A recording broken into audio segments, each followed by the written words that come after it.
We're going to do it for a full hour. Let's do it together. Hang on.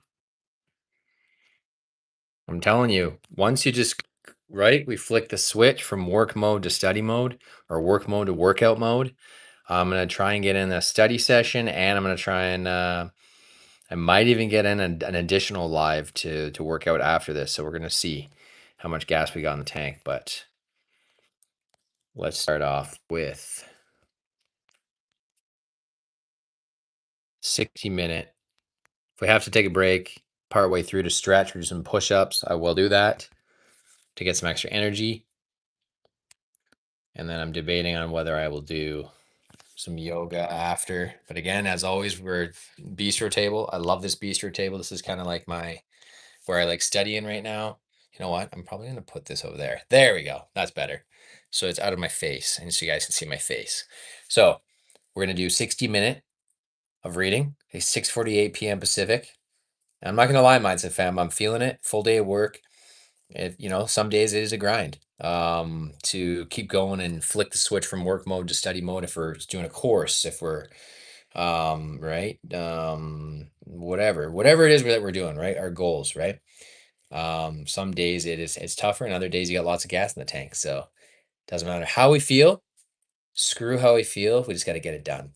So let's dive right in. Appreciate you being here, and I know it's repetitive, but that's the point. Repetition, repetition, repetition, consistency, consistency, consistency. That's what builds success. It's boring. It's habitual. It's a system, but it works. So we're putting on our binaural beats, and we're going to do I haven't given you guys a full hour study session yet, so you're going to get it. And I got to walk the dogs after this. So that will be our little break.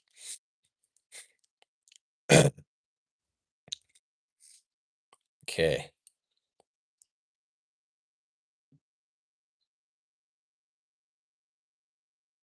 Hey, Maya, welcome to live. Thanks for tuning in. Hit subscribe if you're new here. We're about to pop on some binaural beats. There we go. Okay.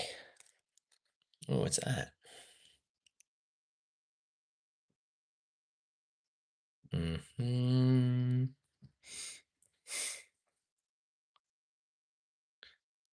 Okay. Yay, what's going on? Ariel Flores, welcome. Appreciate you guys being here. Lemon Yay, welcome. Hit subscribe if you're new. We're going to do a little study session, mutual funds. I'm diving right in. I'm going to put on binaural beats. Steady, 40 hertz. It just gets me in the zone, you know? You got to find what gets you in the zone. I know most people some people might listen to music, most people might not, but I just find it helps me. Study focus. I'll show you guys the playlist. No copyright, just to make sure. It's just enough, just enough sound. Here we go. To help. Let's try this. It is 6:51 p.m. Pacific, Mindset fam. How to study I'm burnt out so easily. I'll show you how I do it. So it's 6:50 p.m. 6:51 p.m. I literally put on 40 hertz binaural gamma waves. Just some light instrumental deep concentration playlist on YouTube. Right? Binaural gamma waves, ultra deep. Right? Study, no copyright. That's always what I do. Now, let's get on our mutual funds. All right. I'll dial there. So it's not super loud. We're going to get this done, Mindset fam. Appreciate being here. Hit subscribe if you're new here. We go live daily for lunch with me, study with me right now. This is our second study with me today. I did this morning, and now we're going to do another hour. So I'm aiming for 90 minutes to 2 hours a day of chapter reading. And then we're going to go, right? And then once we're done these 4 chapters 10 to 13, we're on chapter 12. So 2 more chapters, and then I can work on some quizzes again. There's 18 chapters total. I will show you guys the book in just a second. I just read the text straight from my course. Another reason why I'm really liking this course is it's helped me rebalance my own mutual fund portfolio. I'm invested in index exchange traded funds right now, and I have to say I'm really impressed by how they break it down in the text. It does make it a lot. Okay, so I'll show you guys my text right now. So it's the IFIC Investment Funds in Canada, CSI. We've got all these chapters. Okay, right? These are all the different chapters, all the way to 18, and I'm on right here. Riskier mutual funds. Just started that one. Now we've got our text right here. This is my textbook. So just give me 1 sec. I just got to go back to where I was at. My teacher advised me to study for 12 hours straight. Yeah, no, 12 hours straight. You're not going to be able to study for 12 hours straight. I can tell you that right now. You got to do it in chunks. I do it in chunks. So 30 minutes or 30 minutes, 45 minutes or 60 minutes, chunks. And if you can't do that, then you got to dial it back even more. You got to do 15 to 20 minutes or 15 to 30-minute chunks. And then if you can't do that, you got to dial it back again to 10 to 15-minute chunks. If you have hard time concentration or anything like that, these things take time to learn. Like basically when we leave primary school, we leave elementary, middle school, high school, we have to relearn how to study, because once you get into college, university, it's totally different. It's not the same as high school. It's not the same as elementary. You have to relearn how to study all over again because it's different. How you have to do your learning, how you have to study. Okay. So chapter 12, page 7 of chapter 12. Okay, here we go. Boom. And once I get there, I will show you guys. And my syllabus is so fast. You're in high school right now, and your teacher advised you. That's crazy. It's so fast. I'm in high school right now, and my syllabus is so fast. Yeah, 12 hours. It's not going to work. If whoever told you to study 12 hours straight, that's insane. Okay, here we go. 12-7. Here we go. Here it is. I'll show you guys. There it is. So we're on to Riskier Mutual Funds, Chapter 7. All right, I'm going to read it aloud, and I'm going to show you. I'm going to take you guys with me through this. The average return performance of both types of equity funds parallels that of the S&P and TSX index. So rather than me or you invest in one company, one stock, an index, you get to invest in one mutual fund or index or ETF, right? Which is a share or a fund, and you get to invest, right? Let's say $25 or $50 or $60, and you get a percentage of ownership in amongst, like, let's say 5,000 or 500 stocks or 100 stocks or 100 companies in that index. So it'll make more sense later as I explain it. And both are much more volatile than the returns on money market funds. In addition, the data indicates that the average return on the S&P was 3.9% and the average return of equity funds was 6.2. The average return on money market funds over the same period was 3.2. The average performance of equity growth funds was 6.6. Because of the global downturn in year 13, where markets around the world experienced losses ranging from 30 to 40% of their value, the extreme volatility had a strong negative impact on the reported 15-year returns by equity funds. Hypothetical examples of equity funds. The following examples compare 3 different types of equity funds: blue chip, growth, and index funds, in their terms of their investment objectives, portfolios, and investment strategies. Okay, this is where I got to this morning. The investment objectives of the Crystal Canadian Blue Chip Fund are: seek the greatest potential returns while accepting the greater volatility. Crystal Canadian Blue Chip Fund maintains a diverse portfolio of equity securities of Canadian companies listed on the Canadian Stock Exchanges that are considered likely to benefit from prevailing and anticipated economic conditions.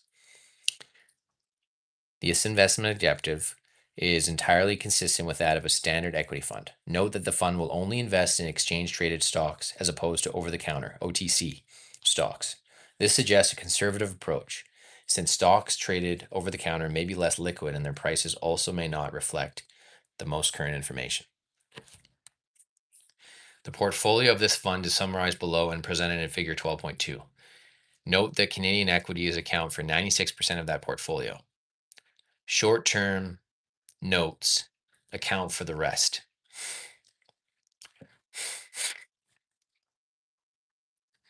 For a typical breakdown of equities within the various industries,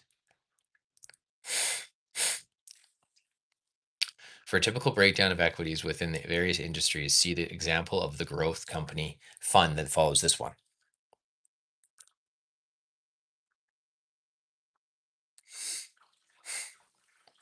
Oh, nice. And then it shows the asset allocation for this.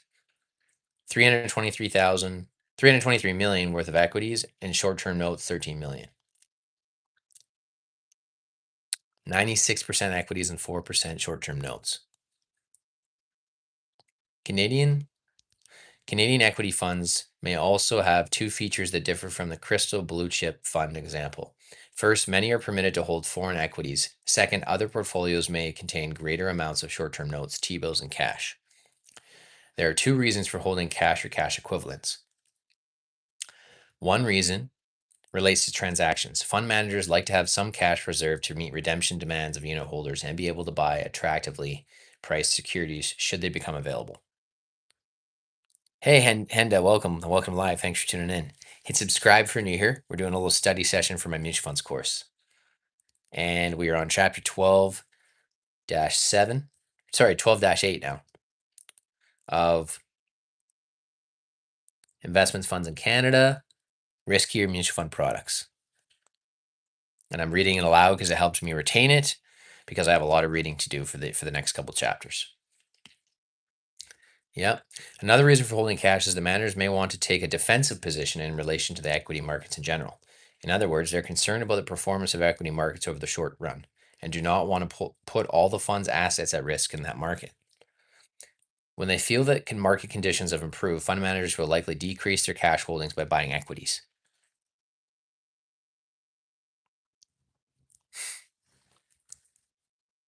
Crystal Canadian Growth Company Fund. The fund objectives of the Crystal Canadian Growth Company Fund are to achieve long-term capital growth. Crystal Canadian Growth Company Fund, okay? Oh, that was Blue Chip Fund. Now this is Canadian Growth Company Fund. Here we go. Fund investments, primarily equity securities of Canadian companies judged to have the potential for above average growth. Please support me. I will right after this. Jasnusa Haraya, 123. I'll do sub for sub. If you subscribe to me, I'll subscribe to you right after this live. All right. We're just in the midst of a study session. So primarily equity securities of Canadian companies judged to have the potential for above average growth. The fund tends to focus on small and medium-sized companies, but may also invest in larger companies. Special risks. The share prices of smaller or less well-known companies tend to fluctuate more than the share prices of larger companies because of the greater uncertainty of investing in less established businesses. Smaller companies may have limited product lines, markets, management expertise, or financial resources, making them more vulnerable to setbacks.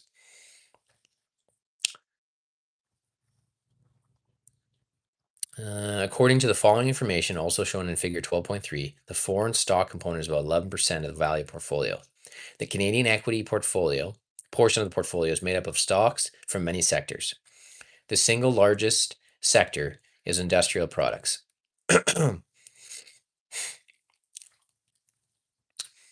Representing about 20% of the portfolio's value. Here we go. Check this out. So here's the example. Crystal Canadian Growth Asset Allocation. All right.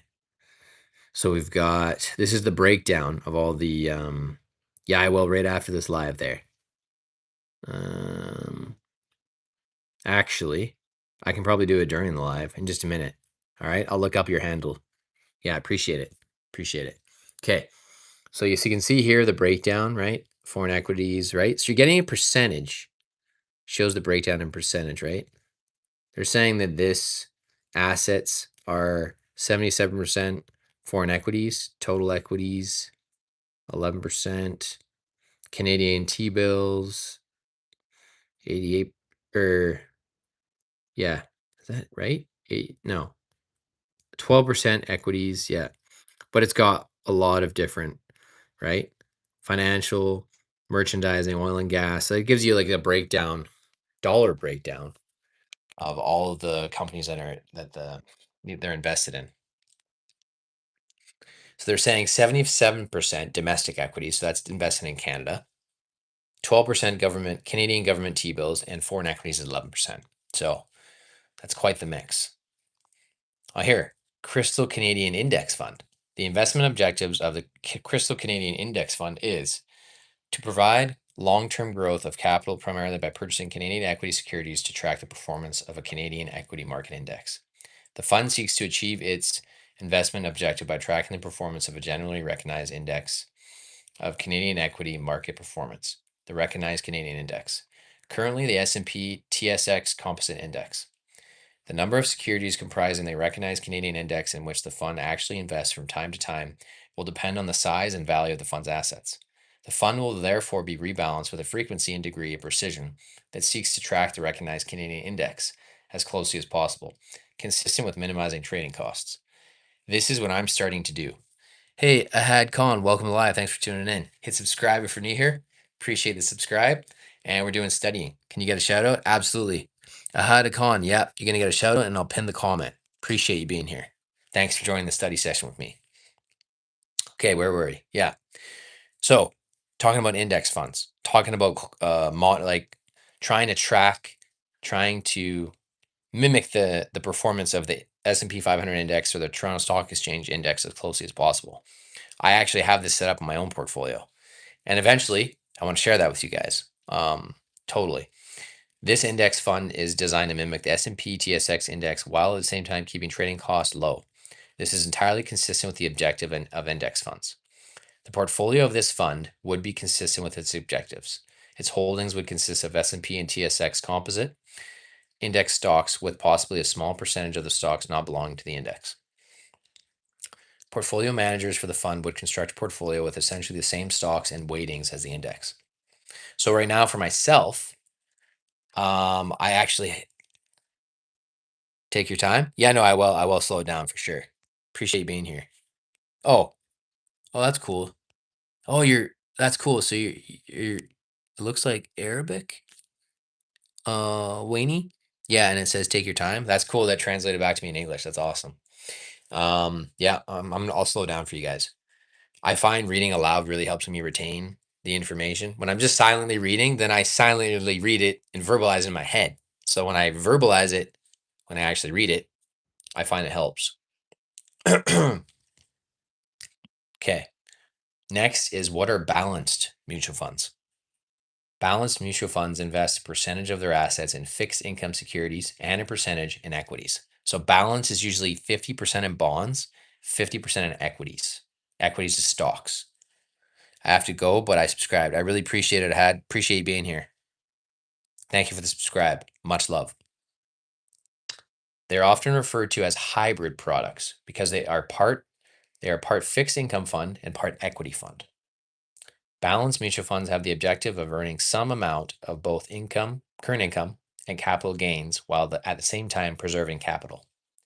Balanced funds ideally provide a balanced mix of safety, income, and capital appreciation. These objectives are sought through a portfolio of fixed income securities for stability and income, plus a broadly diversified group of common stock holdings for diversification, dividend income, and growth potential. The balance between defensive and aggressive security holdings is rarely 50-50. Rather, managers of balance funds adjust the percentage of each part of the total portfolio according to current market conditions and future expectations. Investment objectives of balanced mutual funds is coming up next. Nice, and we're almost halfway, Mindset Fam, so we'll see how much we can get done of the reading. As noted above, balanced mutual funds have the objective of earning some amount of both current income and capital gains while at the same time preserving capital. Thus, balanced mutual funds have characteristics of both fixed income funds that earn current income and equity funds that earn capital gains. The distinguishing feature of balanced mutual funds is the way they go about meeting their investment objectives. Portfolio managers frequently attempt to shift the proportion of investments in fixed income and equity securities in keeping with changing market conditions. When interest rates have peaked, managers want to be in fixed income securities. When the stock market is set for an increase, they want to be in stocks. When when both bond and stock markets are volatile, they will hold large amounts of money market securities. In other words, balanced mutual fund managers attempt to time the market to get the best returns depending on market conditions. Common misconception is that balanced fund objective is to hold a balance between stocks and bonds. This is not the case. Nevertheless, balanced mutual funds typically hold both debt and equity securities in the portfolio at all times. While fund managers might shift the portfolio toward debt or equity, they do not, as a rule, go to 100% in either direction, as that would be inconsistent with their middle of the road investment objectives.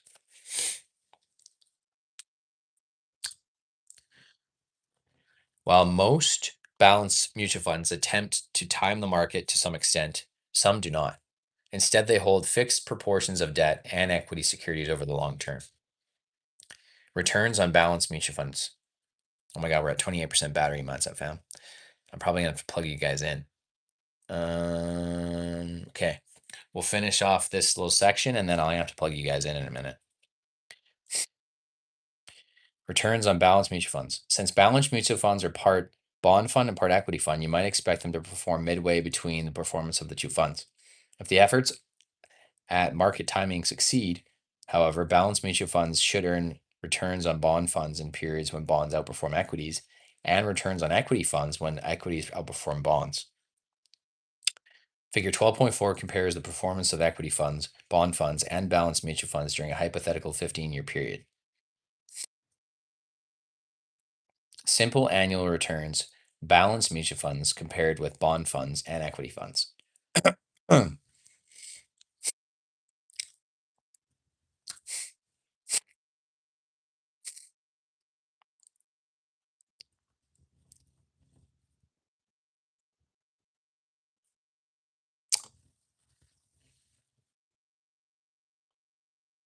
Since balanced mutual funds are composed of both bonds and equities, their returns generally fall somewhere between bond fund returns and equity fund returns. As you can notice in figure 12.4, balanced funds returns were more volatile than bond funds returns and less volatile than equity funds returns over the 15-year period.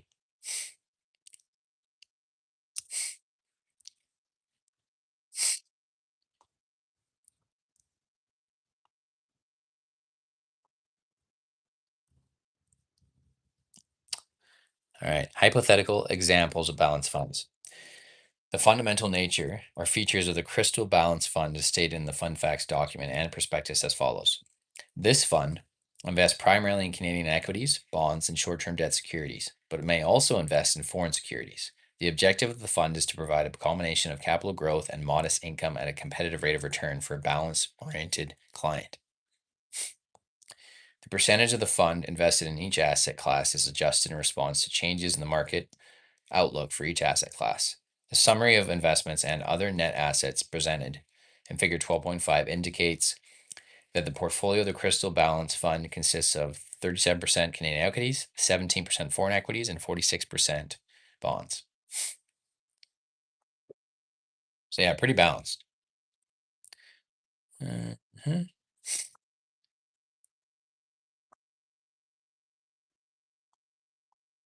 And here's an example of that balance fund. Say 46% bonds, 5% international equities, 12% US equities, Canadian equities, 37%. So pretty good mix. Target date funds.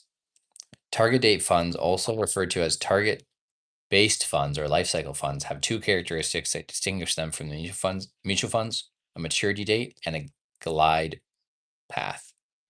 Investors who buy this product generally select maturity dates that match a certain life goal or target date in the future, date of retirement. The glide path refers to changes in the fund's asset allocation mix over time, which allows the fund to pursue a growth strategy by holding more risky assets in the early years of the fund's life, and then gradually reduce the risk of the fund as the target date approaches to more conservative investments. The adjustment is made automatically by the fund manager without any action from the fund holder. So it's a target date fund is a way for you as an investor, if you pick this particular fund, to go higher risk in the early years of your working when you're working, and then later, and you're getting closer to retirement, your 40s, 50s, let's say, or yeah, let's say late 40s, early 50s, or late 50s, early 60s. The fund manager of that target date fund will actually rebalance your portfolio for you on your behalf to make it more conservative. Target date funds are structured on the assumption that risk tolerance and risk capacity declines as investors grow older. And something that Warren Buffett used to say, and you can look up the quote as well, you want to invest. So if you're young, if you're in your 20s or 30s, you want to be primarily invested in equities or stocks. So I'm 33, so I'm still kind of at that 75 to 80% range of equities and next to nothing in bonds because I'm so young. Because I know I have time on my side, good time horizon, right? Till retirement. Another, let's say, 32 years till retirement. So, but if you're someone in your 50s or 60s, then you're going to be probably more split. You're not risking as much, right? You've been working for a long time for your on your business or your career, your work, and then you want to start rebalancing your portfolio and not risking as much because when you don't want to risk that much when you're in your 50s and 60s because you got a lot more to lose. You got to establish family or your kids are out of the home. They're in college or university, and you've started to develop a really good nest egg, right? In your retirement account, let's say your RSPs, registered retirement savings plan, which is Canadian. They call it an IRA in the US, and they call it a Roth IRA or an IRA, and then there's another name for it. Oh God, what's the other one? I can't remember the name, but and then here we call it a tax-free savings account and a registered retirement savings plan. RRSP is for retirement in Canada. Tax-free savings account also can be used in retirement. They're tax savings vehicles that you can put your mutual funds in, stock in, savings in, GICs to help with retirement. But yeah, I digress. Again, I used to work in the bank for 5.5 years across 3 different banks. So I do know a little bit, and I was a mutual fund representative, and now I'm working towards becoming a mutual fund representative again, getting back into the bank. Currently in insurance. Okay, let's get back to here. So, yeah, the glide path refers to changes in the funds. Yeah, we said that. The adjustment is made automatically by the fund manager without any action from the fund holder. Target dates funds are structured on the assumption that risk tolerance and risk capacity declines as the investor grows older. These funds have their own category under the CIF-SC classification. Upon maturity, target date funds are moved out of the target date group and included in the appropriate fixed income or balance fund category. Okay, 12-13. Not bad. We've done 6 pages, Mindset fam. An investor who plans to retire in 2030 could buy a 2030 target date fund. The asset allocation may gradually move from 80% equity and 20% fixed income in the early years to an asset allocation of 20% equity and 80% fixed income by the target date. The increase in popularity of target date funds is driven by demographics. Baby boomers in Canada will retire in significant numbers over the next 15 to 20 years. Case study, targeting education, saving for Emma. So now it'll say case studies within the text at random. Ryan is meeting with his clients, Carol and Kevin. The couple has a 2-year-old daughter, Emma. With the rising cost of education, Carol and Kevin want to begin saving for Emma's post-secondary education as soon as possible. They anticipate she will begin her post-secondary education around age 17. Ryan establishes that Carol and Kevin's risk profile is such that they have a high risk tolerance and a relatively high risk capacity. and that their investment time horizon is long enough to allow them the ability to take a reasonable amount of risk to achieve their long-term goal of growth. Given their investment profile, Ryan recommends a target education fund to meet the couple's education funding needs for Emma.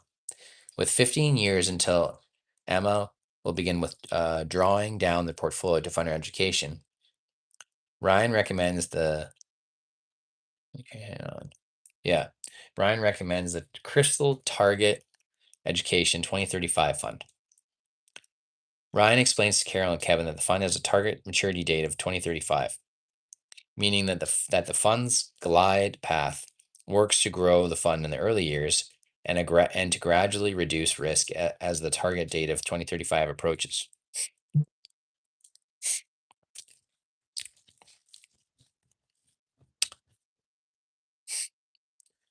Yep. The fund is more heavily weighted in equities in the early growth oriented years. Over time, the fund manager will gradually reduce the equity portion of the fund's holdings and increase its bond weighting, reducing risk as the target date approaches. In its final few years, oh, Ahad, are you back? Nice. Um, in its final few years, the majority of the fund's holdings will be short term bonds and money market funds to ensure that its volatility and risk are very low. In the last year before its maturity date, it will hold 100%. Well, it will hold 100% money market funds, securing the savings of investors as their drawdown period begins in 2035.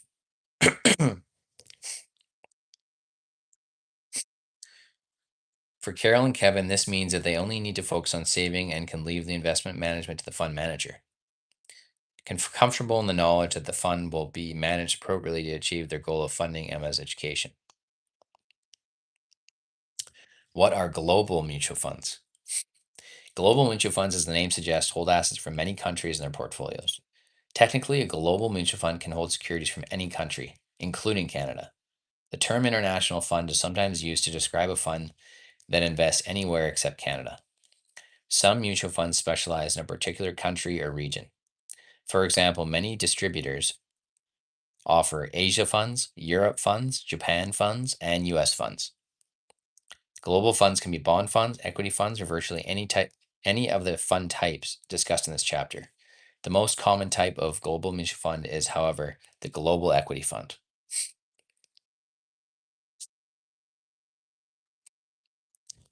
I just got myself a global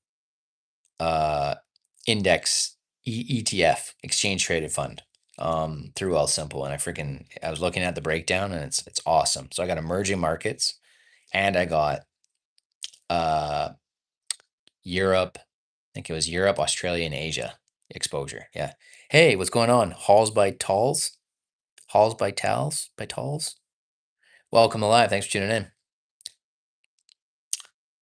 Nice. What's our vote? 30. Nice. You guys are staying. Most of you are staying for 30 minutes, which is awesome. Can you repeat it? I didn't. Can you repeat it? I didn't. Oh, I didn't hear it. Yeah, sure. Okay. So for myself, I invested in an international index fund. And so an index exchange traded fund. What all it means is you can buy like the index, right, of the S&P 500, the Toronto Stock Exchange index through, different banks. Yeah. And Wealthsimple is Canadian. So I use their brokerage. It's an online brokerage. No brokerage commissions. And I'll double check. I'll tell you guys the ticker after. But it's a global exchange traded fund. So it has exposure.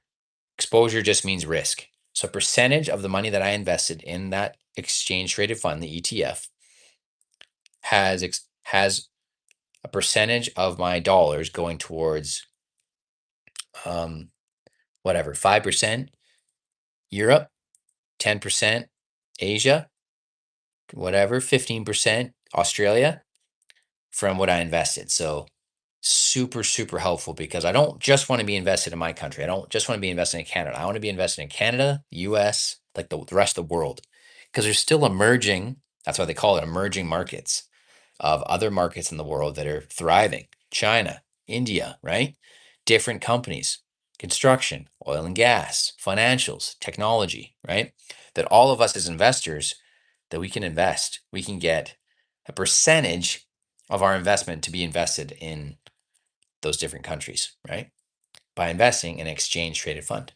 Yeah, because the top 10 holdings, you look at the top 10 holdings on they call it the prospectus sheet for the mutual fund or the exchange traded fund, and it'll tell you or the fact sheet, the quick fact sheet, and it'll tell you exactly it's invested in. I'll show you guys an example if I have time after. It's really helpful. I need a drink of water because I'm talking a lot. Okay, hang on. I might have to swap. Put you guys on a different angle here. There we go. Let's do this. Oh, now I'm gonna go like this. There. Whew. All right.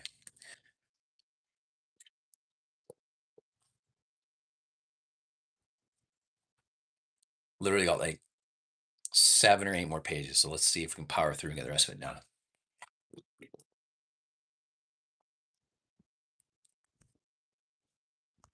Then I gotta walk the dogs. Okay. Yeah. Designed to hold. Yeah. The investment objectives of global mutual funds depend on first on the class of security that they are designed to hold in their portfolios. For example, the primary objective of a global equity fund is to earn capital gains over the long term. The the objective of an international bond fund, on the other hand, will be to earn interest income with some capital gains over a somewhat shorter time horizon. Yeah. Here we go. 12-14 mindset fam. I'm just going to update that in my calendar. Or I use Google Calendar and I write my notes in there. Boom. Okay. Here. Investment objectives of a global mutual fund do not explain why investors may be attracted to a global mutual fund rather than a domestic equivalent. Investors are attracted to global mutual funds for two main reasons. The first is that at any one time, different countries are at a different stage of an economic cycle. This is key. Example, it may be the case that the Canadian equity market is in a slump when the equity markets of other countries are performing well. Clients then can benefit from the higher returns available in non Canadian markets. What this really means is that clients can benefit from additional diversification. Diversification means don't put all your eggs in one basket. Also, the Canadian securities market is relatively small. We don't have nearly as many companies like the US has, for example.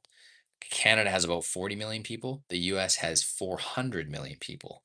And then India and China have like 2 billion people each. So, with that many people, there's going to be a lot more businesses, a lot more opportunities for investors to invest in companies that are located there.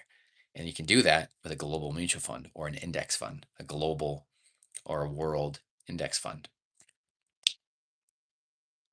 Um, what this really means is that clients can benefit from additional diversification. Also, the Canadian securities market is relatively small, comprising only around 3% of the world's market capitalization. Investing exclusively in a Canadian basket could leave a client unduly exposed to geographic concentration risk. Another reason global mutual funds are attractive is that they can provide a hedge against a decline in the relative value of the Canadian dollar.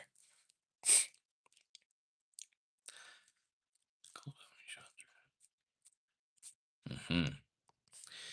Example, if investors buy a Japan fund and then the value of the Canadian dollar falls relative to the yen, the Canadian dollar value of that investment will increase whether the value of the fund's units in yen has remained unchanged. Because we're getting exposure to the Japanese market, even in Canadian dollars. A global mutual fund subjects the client to at least two types of risk: market risk of the country or countries in which the fund invests, and foreign exchange risk, because the value of the Canadian dollar can rise or fall in the relation to the currency of another country. Not all global mutual funds expose clients to foreign exchange risk. However, portfolio managers can undertake hedging transactions. Oh dear, I'm at 20% battery mindset fam. Um, hedging transactions in the foreign exchange market to remove or greatly reduce the foreign exchange risk of their fund. They can do this by selling foreign currency for future settlement, either through currency futures contracts or another similar type of contract called a currency forward contract. No idea what that means, but just reading it. Assume that a portfolio manager sells yen for delivery in 6 months at today's exchange rate. If the value of the yen rises relative to the Canadian dollar, the fund will make a profit on the contract. If the value of the yen falls, the fund will take a loss. What the manager is doing through the currency forward market is fixing the price at which the mutual fund company will convert the yen it eventually receives into dollars. Sounds complicated. A global mutual fund's prospectus will indicate if the fund hedges the foreign currency risk by using these currency derivatives. It is important for mutual fund sales representatives to know whether their global mutual funds hedge foreign exchange risk, because some clients will want to bear that risk themselves, while others will not. In addition to the market and foreign exchange risk, there are other risk factors for global mutual funds. First, accounting practices differ from country to country to a certain extent.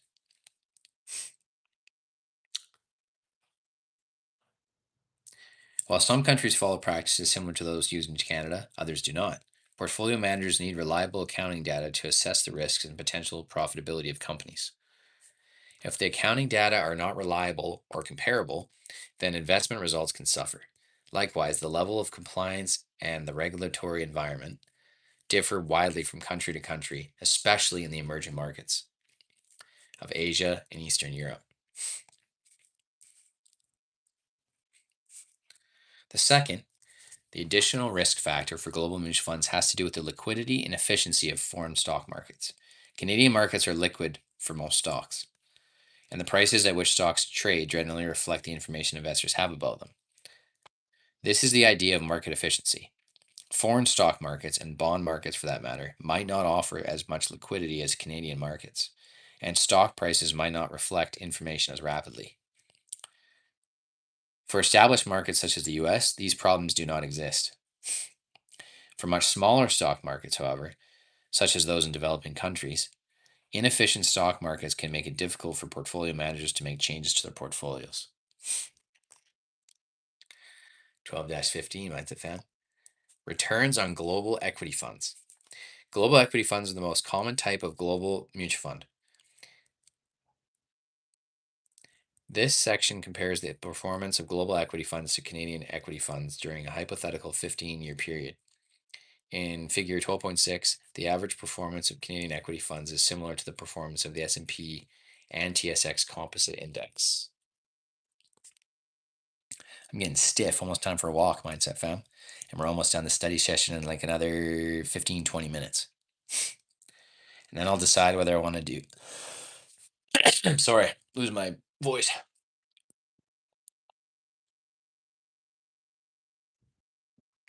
And then I'll decide whether I want to work out, do yoga, do some cardio. Or sorry, yeah, do weights, do cardio, or yoga.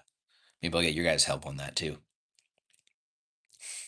But we're doing a good study session. That's probably the longest one I've done with you guys. And now it's looking at the simple annual returns. Yeah. Yeah.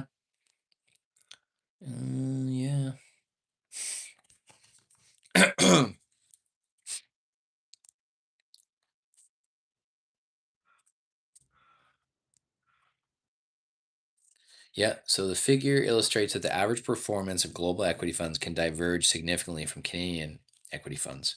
For instance, in year one, Canadian equity funds posted returns of 26.4%, while global equity funds lagged behind at 14.8%. In year three, the tables were turned.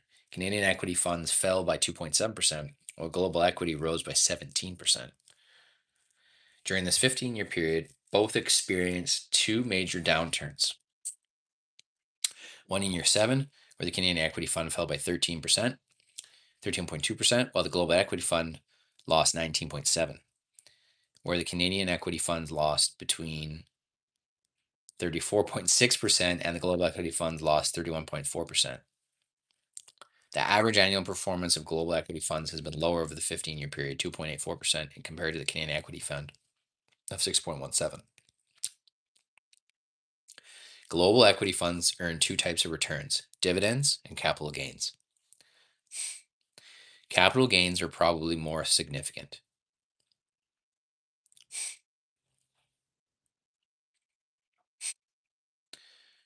Dividends from global funds do not come from Canadian corporations and therefore are not eligible for the dividend tax credit. Ah, that's kind of sucks. Dividends from global funds do not come from Canadian corporations and therefore are not eligible for the dividend tax credit. But I did read, though, that if it's a Canadian index fund, exchange traded fund, that you can get the dividend tax credit, I believe.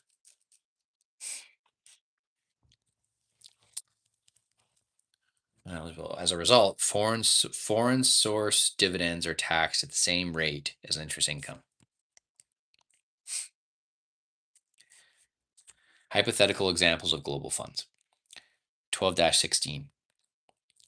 The following examples compare two different types of global mutual funds: government bond funds and emerging market funds, in terms of their investment objectives, portfolios, investment strategies, and risks and returns.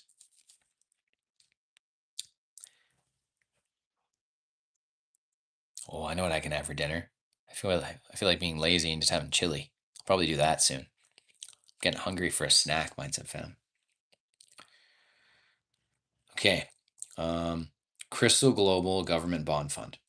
The investment objective of the Crystal Global Government Bond Fund is to seek over the long term as high of a level of total return as is consistent with investments in debt instruments issued or guaranteed by governments and other governmental agencies. The fund seeks to achieve its investment objectives by investing in bonds, debentures, and other evidences of indebtedness issued or guaranteed by governments, semi-governmental entities, governmental agencies, supranational entities such as International Bank for Reconstruction and Development, and other governmental entities in a variety of countries and denominated in the currencies of such countries. The fund will be managed so as to be prudently diversified at all times among different regions, countries, and securities. Under certain market conditions, short term securities may be held within the portfolio. This is exactly the kind of investment objective to expect from a global bond mutual fund invested in government securities. Portions of the investment portfolio shown below and presented in figure 12.7 reveal that the diversification of the fund extends to 9 countries, including Canada. Belgium, Canada.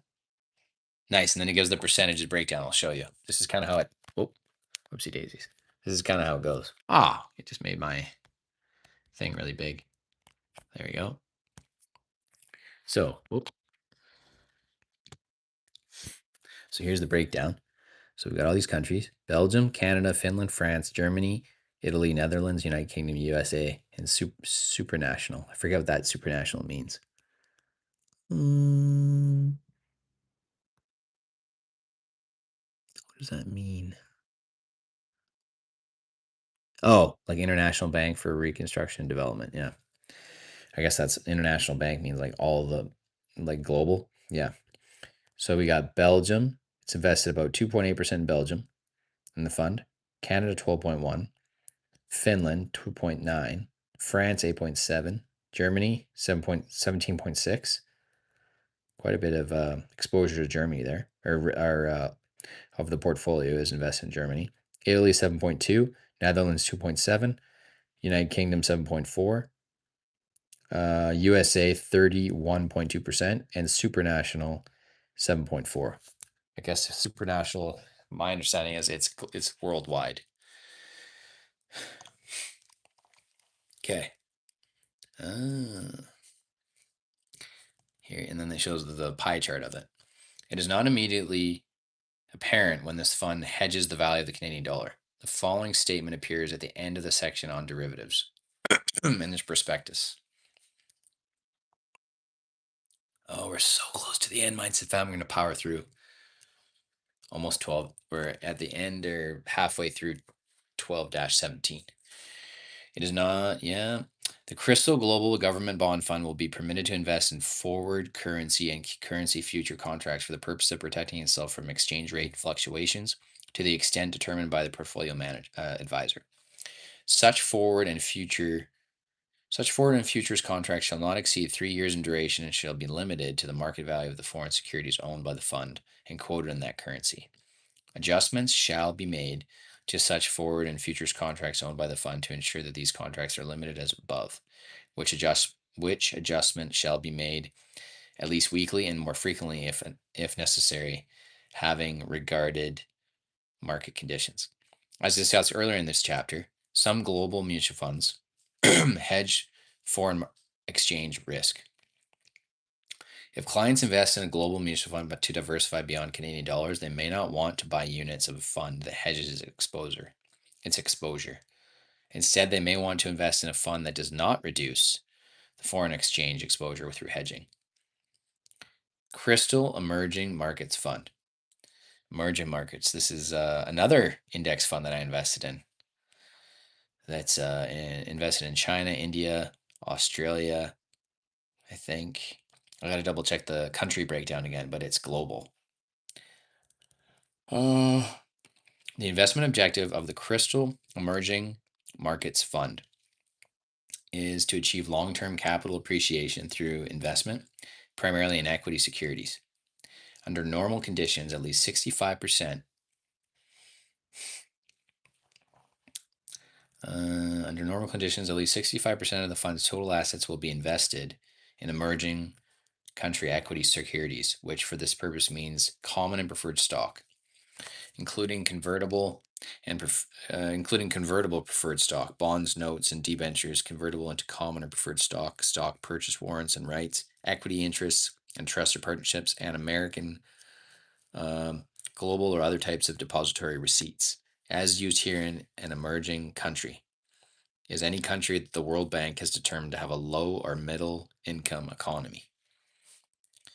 The fund seeks to achieve its investment objective by investing primarily in equity securities and companies whose principal trading market is in an emerging country.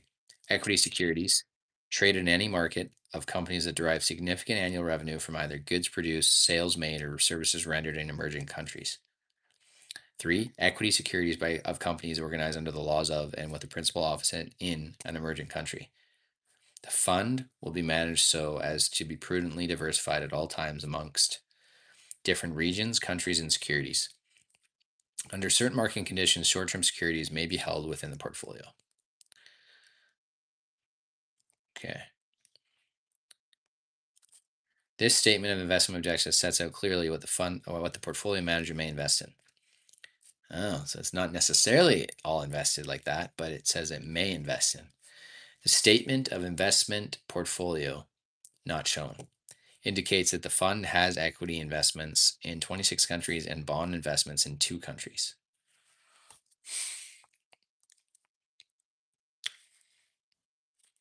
This fund does not hedge the value of the Canadian dollar.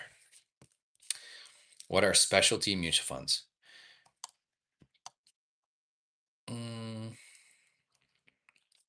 Specialty mutual funds are funds that restrict the investment objectives in some particular way. Of course, in the sense, all mutual funds are specialized. However, specialty mutual funds tend to concentrate investments in securities or industries to a far greater degree than other funds. Examples of a specialty mutual fund are precious metals and natural resource funds. Each type of specialty mutual fund can be thought of as comprising its own mutual fund category. So that's like a bank mutual fund. Precious metals, natural resources, oil and gas. I guess that'd be under oil. Yeah, natural resources, but still. Oh, just let me write this down. I'm hitting a wall, mindset fam. Hitting a wall. And it's almost been an hour. So 12-18. I've got to walk the dog soon. Okay.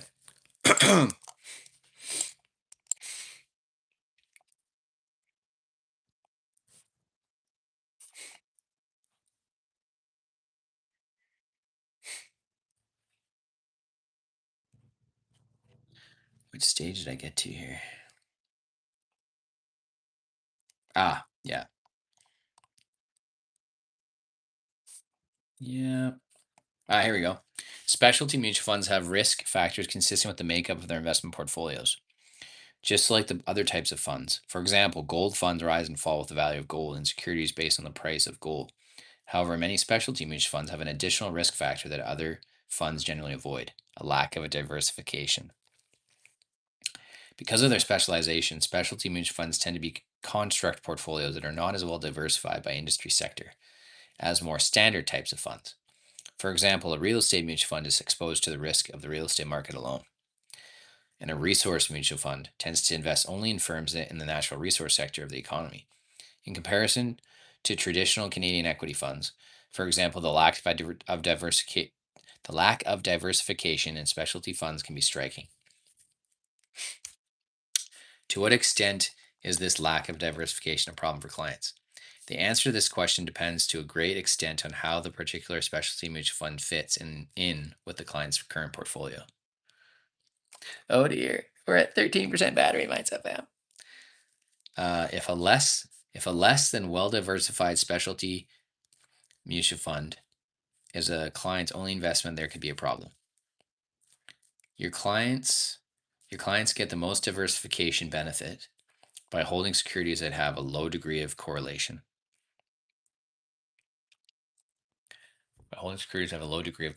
That is, they get a reduction in total risk from holding a portfolio of two uncorrelated stocks, but no risk reduction if the stocks are perfectly positively correlated.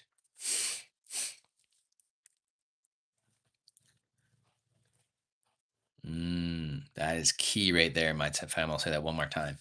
Your clients get the most diversification benefit by holding securities that have a low degree of correlation. So they're all different types of companies, different industries, different sectors, different geographies, different countries. That is, they get a reduction in total risk from holding a portfolio of two uncorrelated stocks, but no risk reduction if stocks are perfectly positively correlated. The same logic works for portfolios as for individual securities. Example: imagine you have a client with a portfolio consisting of an equity fund and a bond fund.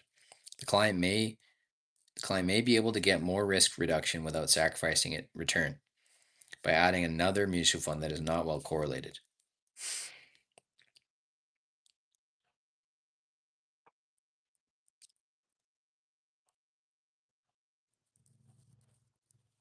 With the returns of the existing portfolio. That additional mutual fund might be a specialty fund, such as natural resource fund or a real estate fund. In itself, the specialty fund is poorly diversified, but put together with the existing portfolio, the client can have still more diversification. The key thing to remember is that no investment should be considered in isolation from the client's existing portfolio. It is not a good investment strategy for clients to buy a specialty mutual fund as their only investment, as they may be exposing themselves to more risk than necessary to earn the same expected return. Hypothetical examples of specialty funds.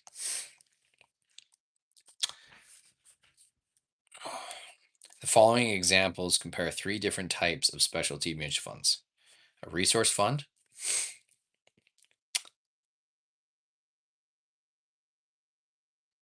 a precious metals fund, and a special growth fund in terms of their investment objectives, investments, and risks. Yeah, I'm getting hungry, mindset fam. So we're on 12-19. Hell to the yeah. Oh, 12-19. Love it. And it's almost 7:50 yet. My eyes are getting, oh man. But we powered through, mindset fam. We're so close to the end. So just got to 12-19, and we literally got till 12 dash oh till 12-22. But there's like half a page. So basically we got one, two. We got three more pages. Three more pages. But my phone's at 11%. Mm.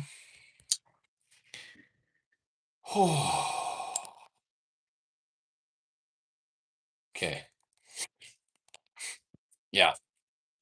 Follow me, mindset fam. So 11%. Probably gonna have to charge you guys up. I'll see how much battery I actually have on that. crazy. When you read aloud, you like really lose your voice. Let's have ourselves a nice little dinner as a break, and then we'll walk the dogs, and then we'll call it there for study session. And if I got more gas in the tank, I'll do a I'll do a third one, because that's kind of how you have to chunk out your studying. Not everyone can do it 2 or 3 hours straight. That's a lot. When you're younger and when you don't have we don't have as much responsibility, when you're like, you know, yeah, maybe right when you're still in school, you might be able to do that. But when you own your own home, when you got kids, when you got pets, when you're married, there's a lot going on, and you're not just managing yourself. You're managing yourself and everyone else too, and a lot of different time constraints and stuff like that. So always keep those things in mind. It's not just there's not just like one variable. There's many for most people. Yeah, but 63% battery. We'll leave it there for now. I definitely need to eat. Oh, and we're at 61 minutes on the stream. Hell yeah, my tip. Excuse me. Whoa. You know what I'm gonna do? Sorry for that. I'm going to. Oh yeah, there we go. There we go. Nice. Here's dinner. Whoop. Sorry. Here's dinner. Okay. This is what we're having for dinner. I will eat these and then we'll walk the dogs. It'll be perfect. 10% battery right now, too. Not bad. Okay. Chicken adobe chicken. So 26 grams of protein. Love these things. I know they're a freaking microwave, but hey, when you're in a time pinch and I gotta walk the dogs still, all the dogs are over here. There's Milo in the corner here, Pino, and there's Maui. Maui! There he is. There's Maui. Look at him, he's like a little bear. Hey, Maui. And as soon as I eat these, then we're gonna go and walk them. But yeah. Hey, Chris, welcome. All right. So yeah, we're gonna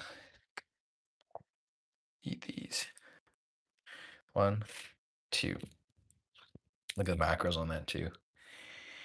It's 320 calories, 9 grams fat, 38 carb, 26 protein, so 52 grams protein.